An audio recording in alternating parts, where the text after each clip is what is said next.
Baik, kita buka tanya jawab. Langsung boleh.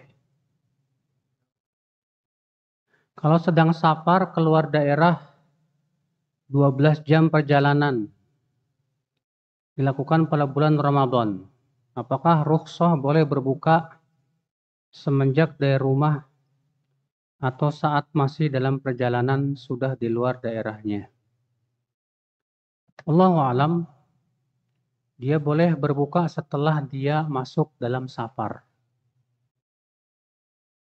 Ketika dia sudah mulai safar dan meninggalkan batasan kota, kemudian dia tahu misalnya secara dugaan kuat dia bahkan kelelahan dengan menggunakan dugaan kuat, maka boleh dia. Tapi kalau dia mau puasa dulu, nanti aja deh, saya mau puasa aja. Ya, untuk melihat, kecuali kalau nanti saya sudah nggak kuat lagi atau misalnya terlalu berat, baru saya buka. Itu pun nggak apa-apa, karena dilakukan oleh Rasulullah Shallallahu Alaihi Wasallam. Boleh nggak sebelum takbiratul ihram membaca Bismillah? Nggak ada dalilnya. Mana dalilnya Rasulullah SAW sebelum takbiratul ihram baca Bismillah, Bismillah, Allahu Akbar. Kalau itu baik, tentu pasti Rasul akan ajarkan. Dan pasti akan disampaikan oleh para sahabat, para tabi'in, para tabi'ut, tabi'in, dan yang lainnya.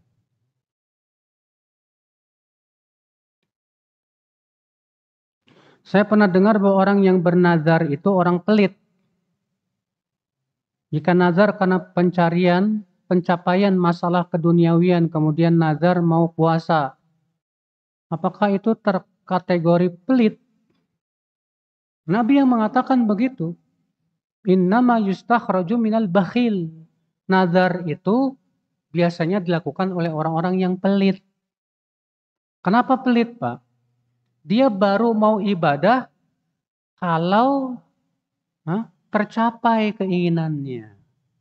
Kalau nggak tercapai keinginannya, nggak bakalan dia begitu. Nah, itulah pelit namanya. Beda dengan kalau dia bernazar tanpa ada, karena ada pencapaian dunia dan yang lainnya. Di mana nazarnya memang sebatas hanya mau ibadah aja. Nazarnya memang hanya sebatas untuk apa? Mau ibadah aja, bukan karena tercapai keinginannya, bukan. Maka ini ya itu yang terpuji, ya. Tapi tetap kalau bisa tidak bernazar, karena nazar itu hakikatnya memberatkan diri sendiri. Karena nazar itu, Pak, sesuatu yang tidak wajib kepada kita jadi apa? Wajib.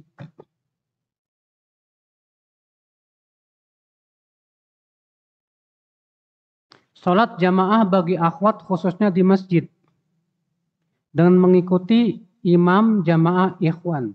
Tapi imamnya tidak terlihat karena jamaah ikhwan di atas, jamaah akhwat di bawah.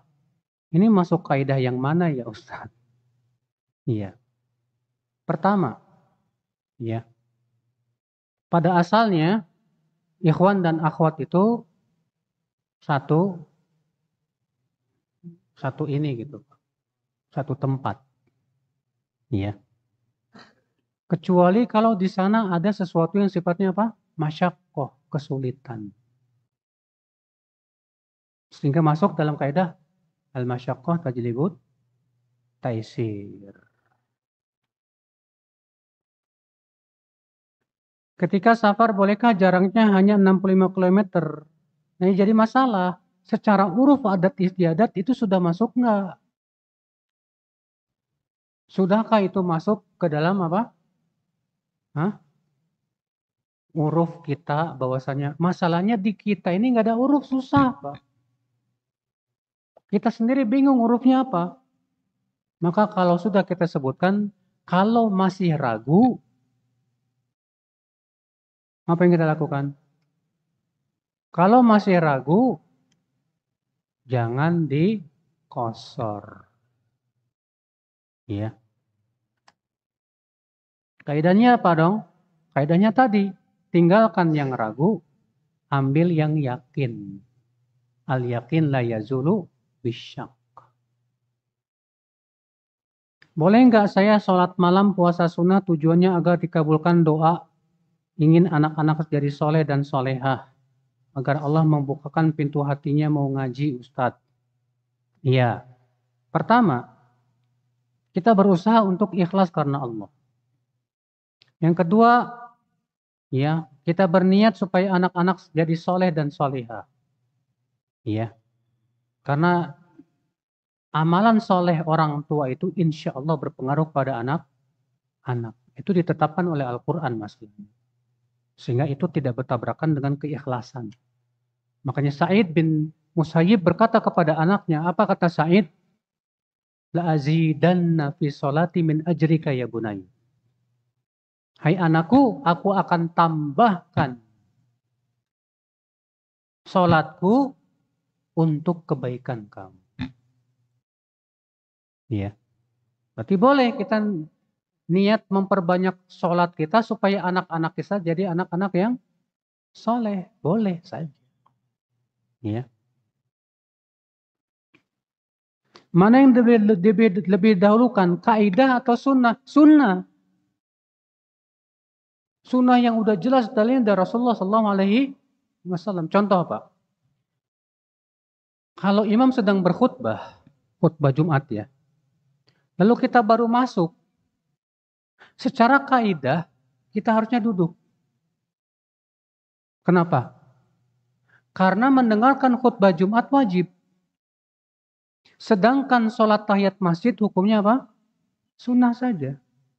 Secara kaidah, yang wajib lebih dahulukan daripada yang sunnah. Tapi masalahnya ada sunnah, ada dalil dari Rasulullah SAW. Bahwa Rasulullah sedang khutbah Jumat, lalu masuklah seorang sahabat, langsung duduk. Lalu Rasulullah bersabda, kamu sudah sholat tahiyat masjid belum? Belum ya Rasulullah. Bangkit, sholatlah 2 rakaat dan ringankan. Maka kaidah tadi nggak bisa dipakai. Kenapa? Karena bertabrakan dengan apa? Sunnah.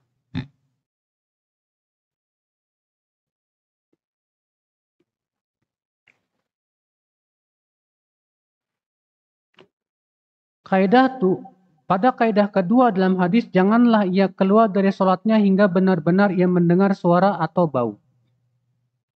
Pertanyaannya, bagaimana sholat kita jika tiba-tiba merasa ingin buang angin? Boleh nggak ditahan? Boleh. Kalau memang itu tidak mudorot. Tapi kalau itu mudorot untuk badan kita, jangan. Karena buang angin itu ada dua Pak. Ada yang berat, kalau ditahan, wah ini bahaya Pak buat mudorot.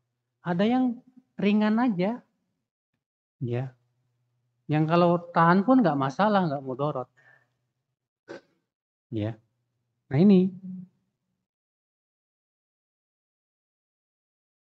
Jadi kaidahnya masuk ke mana Pak? La doror. Tidak boleh melakukan apa? Mudorot. Apakah istri yang dinikahi secara sirri tetap dapat warisan? Wajib. Ya. Kalau memang dia muslimah. Harus. Maka suami wajib memberitahu ketika mau meninggal bahwa sebetulnya saya punya istri kedua di sono dan anak-anak. Tolong wariskan, mereka harus dapat. Karena itu syariat Islam. Maka istri pertama nggak boleh menahan, enak aja. Zolim. Ya. Apabila kita sedang membaca Al-Quran lalu mendengar azan, bolehkah menjawabnya dengan tidak berhenti sama sekali, tapi setiap kalimat azan dijawab dengan berhenti membaca Al-Quran, lalu setelah menjawab azan dilanjutkan lagi bacaan Al-Qurannya. Ini dikhawatirkan Pak, antum ketika baca Quran lalu menjawab berhenti bukan pada tempatnya. Yang akhirnya merubah makna. Itu yang dikhawatirkan. Jadi sebetulnya tidak mudorot buat antum untuk berhenti sebentar jawab adzan berapa menit sih Mas. Baru kemudian setelah berjawab adzan lanjutkan lagi. Iya. Kaidahnya masuk ke mana?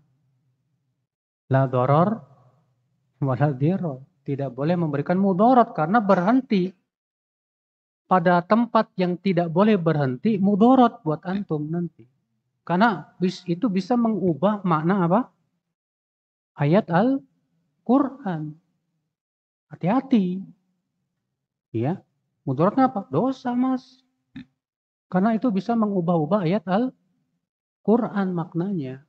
Yang harusnya nggak boleh berhenti, antum berhenti gara-gara mau jawab adzan.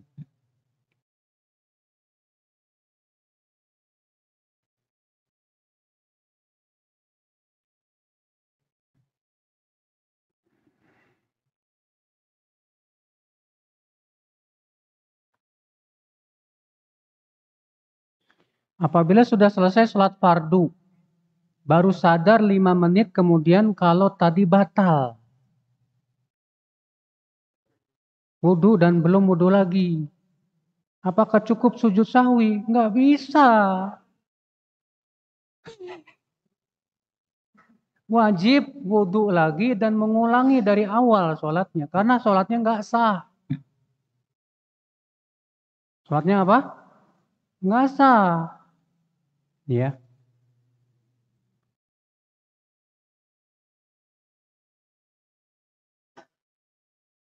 Apakah setiap amal soleh harus diawali dengan bismillah?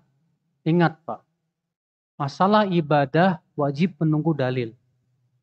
Ada dalil lakukan, tidak ada dalil nggak boleh lakukan. Iya. Amal soleh itu kan ibadah.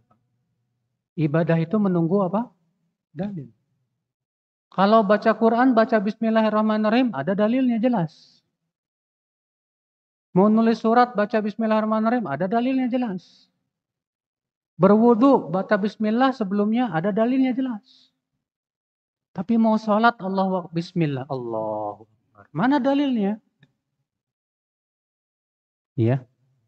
Jadi wajib menunggu apa? Dalil.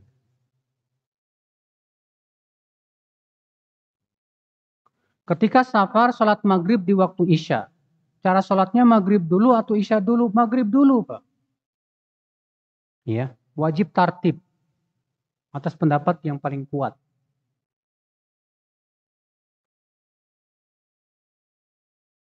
Bolehkah membaca Quran tanpa wudhu dulu kalau tidak memegang mushaf? Nggak masalah.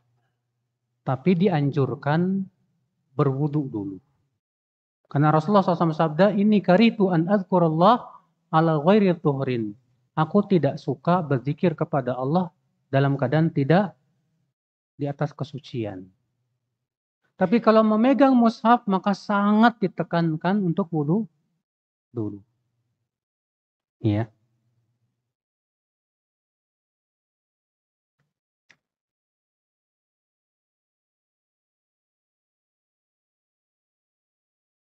Terkait ibadah ghairu mahdhah disebutkan bahwa contoh ibadah tersebut adalah zakat. Apakah dikarenakan zakat adalah ibadah ghairu mahdhah sehingga tidak dibutuhkan niat atasnya? Kan sudah disebutin, Mas, bahwa ibadah yang sifatnya mahdhah tidak butuh kepada apa? Niat lillahi ta'ala lagi. Karena memang sudah otomatis karena Allah dan untuk Allah. Yang kedua, ada niat yang disebut dengan niat ta'yin, niat menentukan.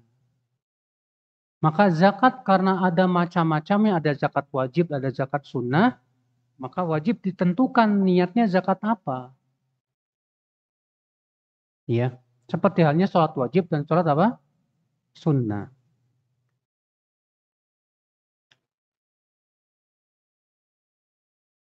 Apakah sikap tidak mau makan atau membeli makanan sembelihan seperti ayam? Dikarenakan takut disembelih dengan cara tidak syar'i adalah sikap yang kurang tepat. Sikap tidak mau makan atau membeli makanan sembelihan seperti ayam. Karena takut disembelih dengan cara yang tidak syar'i. Apakah masuk dalam kaidah al-yakin la yazulu bisyak? Yang yakin tidak boleh dihilangkan dengan keraguan? Atau gimana Ustadz? Pertama, Kalau pedagangnya kita tahu dia muslim dan paham tentang masalah halal dan haram, maka pada asalnya yang dia jual itu disembelih dengan membaca bismillah. Maka pada waktu itu tidak berlaku kaidah al-yakin la yazulu bisyak. Kenapa? Karena antum tidak beli itu hanya karena ada kemungkinan kecil waham. Tapi kalau antum tahu nih pedagangnya nggak sholat, dan dia suka mencampur antara yang bangkai dengan yang disembelih, maka pada waktu itu antum nggak boleh beli di situ. Nggak boleh beli di mana? Di situ. Iya. Makanya masalah antum tidak mau beli makanan sembelihan seperti ayam, kita melihat keadaan antum bagaimana ini. Di mana keadaannya? Di toko apa? Karena kan kita perlu tahu dulu, ya. Apakah itu akan menimbulkan syubhat dan keraguan? Ataukah itu hanya sebatas waham belaka? Atau itu tidak masuk sama sekali, bahkan dalam kitab Al-Yaqin la yazulu bisyak, itu melihat keadaannya, Pak. Ya, melihat apa? Keadaannya. Adapun antum secara mutlak saya nggak mau beli sembelihan. Walaupun dari seorang muslim yang bertakwa pun sekalipun. Karena takut nggak disembelih, itu namanya waham. Itu namanya apa? Waham. Ketakutan yang berlebihan. Ya, akhirnya masuk nanti jadi suudon sama sesama muslim. Apakah Ustadz perkara niat, apakah sebagai istri atau ibu rumah tangga setiap hari memperbaharui niat buat apa? Sebagai istri gitu. Berat amat tiap hari niatin sebagai istri karena Allah. Ya. Enggak. Diniatkannya saat kamu melayani suami. Niatkan karena Allah, mengharapkan wajah Allah Subhanahu wa taala. Adapun antum tiap hari niatin jadi istri solehat, para sahabiat nggak ada yang melakukan itu. Dan itu juga berat. Dan memberatkan diri sendiri. Sama seperti tadi, Pak. Kita tidak disyariatkan berniat tiap hari niat tidak berzina, tidak mencuri, tidak merampok, dan yang lainnya. Tidak disyaratkan tiap hari harus berniat seperti itu.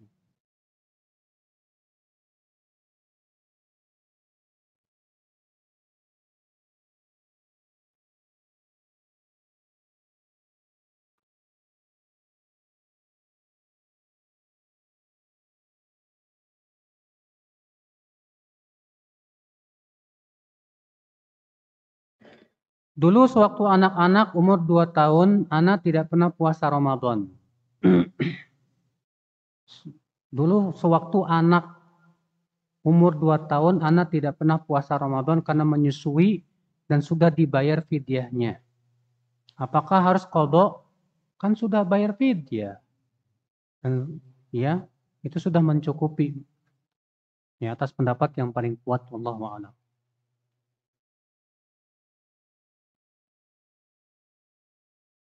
Saya bantu jual barang punya teman, tapi barang tersebut tidak ada di saya. Kalau ada yang pesan baru saya ambil barangnya. Gimana? Boleh, karena antum wakil masalahnya. Antum wakil dari teman antum untuk menjualkan barang dia. Walaupun itu barang bukan milik antum, tapi milik barang dia, tapi seizin dia, sepengetahuan dia, bahkan antum sebagai wakil dari dia. Ya udah, biar saya yang jualin ya. Ya udah nggak apa-apa, nggak masalah. Ini namanya wakalah. Dia mewakilkan. Yang boleh dilihat saat nazar apa aja ya Ustadz? Khilaf para ulama. Jumhur mengatakan cukup wajah dan telapak tangan. Karena wajah itu mewakili kecantikan, telapak tangan mewakili tubuh, kurus apa enggak. Sementara Ibnu Hazm ini mazhabnya ngeri, Pak. Boleh melihat seluruh tubuhnya kecuali kemaluan dan dubur. Ngeri enggak? Dia punya pendapat yang musibah. Yang ketiga, pendapat yang tengah-tengah. Boleh melihat sebatas yang biasa tampak di rumahnya. Rambut, leher, lengan, betis. Dan ini pendapat yang dipilih oleh Syed Sabiq, dirojikan oleh Syekh Albani rahimahullah. Dan kepada pendapat ini saya condong. Berdasarkan asar Umar bin Khattab, asar seorang sahabat Nabi SAW bahwa ia berkata, dahulu di zaman Rasulullah, aku ingin menikahi seorang laki wanita. Fakuntu atatabba'u laha. Maka aku diam-diam melihat wanita itu di rumahnya. Berarti yang biasa terlihat di rumah. Ya. Demikian pula perbuatan Umar. Umar ketika mau menikahi Ummu Kulthum, anak Ali bin Abi Thalib, maka Umar menyingkapkan betisnya, melihat betis dia. Ya. Wallahu alam, ini pendapat yang paling kuat. Boleh. Melihat yang biasa terlihat di mana? Di dalam rumah. Tapi ini khusus buat mereka yang mau menikahinya. Adapun cuma mau main-main doang, boleh nador enggak? Ya. Enggak ada niat mau menikahinya, cuma pengen lihat doang, haram. Ya. Itu namanya mempermainkan, Mas.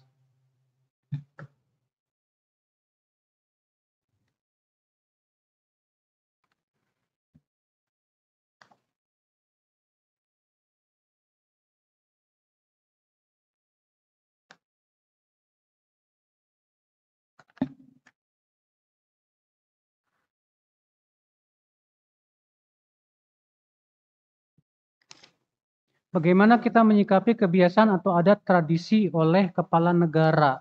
Akhi, adat istiadat itu bukan ditentukan oleh kepala negara. Kan sudah sebutin tadi. Syarat adat istiadat itu tersebar di seluruh masyarakat, semua tahu. Paham tidak, Pak? Yang jadi patokan adat istiadat itu bukan kepala negara, tapi adat istiadat setempat. Paham tidak? Ya, jadi pahami dulu. Kalau antum paham kaidah tadi, nggak bakalan bertanya kayak gini. Masa yang jadi patokan kepala negara gimana? Adat itu bukan jadi patokan orang tertentu, bukan. Kalangan tertentu, bukan. Misal, masyarakat ada dua kalangan. Kalangan atas, kalangan bawah. Kebiasaan kalangan atas begini. Kebiasaan kalangan bawah begini. Yang nggak bisa jadi patokan. Itu namanya bukan adat istiadat. Kenapa? Karena nggak tersebar. Hanya untuk kalangan tertentu saja nggak bisa jadikan patokan. Karena sudah kita sebutkan syarat mengamalkan adat istiadat itu tadi apa? Antakuna muttaridah. Tetap tidak berubah, menyebar ke semua lapisan masyarakat. Semua tahu.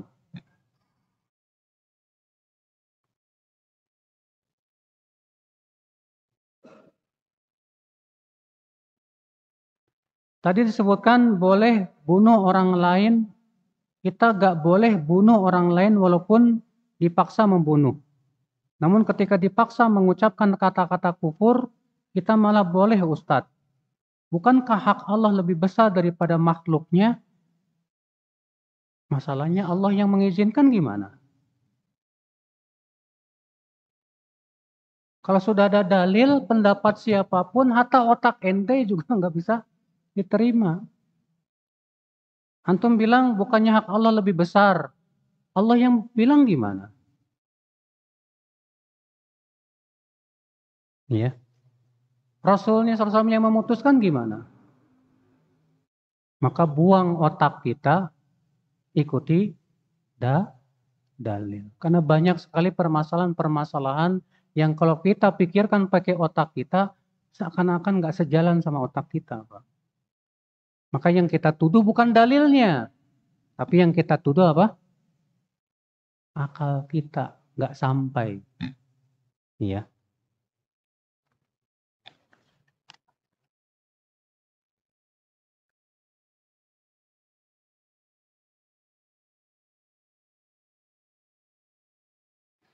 Ustaz, kalau kita disuruh bunuh orang, kalau kita nggak bunuh maka kita dibunuh. Tapi yang kita mau bunuh ini sampah masyarakat, Ustaz. Seperti orang gila. Tetap nggak boleh. Walaupun dia orang gila, dia manusia yang punya kehormatan. Ya.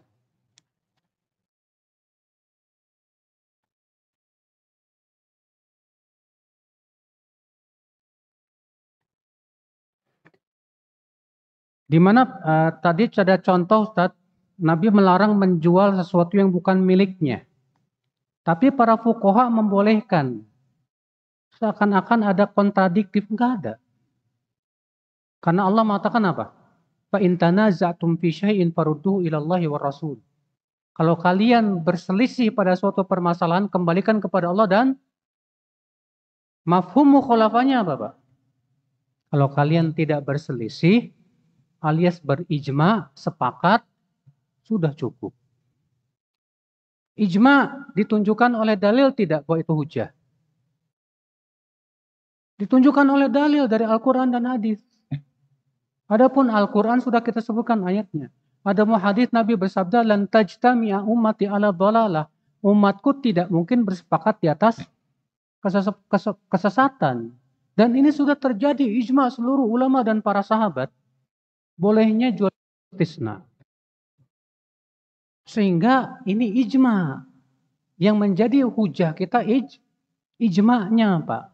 Bukan semata-mata itu pendapat apa? Fuqaha. Sekarang ijma boleh tidak tanpa berdasarkan dalil? Nggak mungkin. Pasti ada dalilnya. Ya.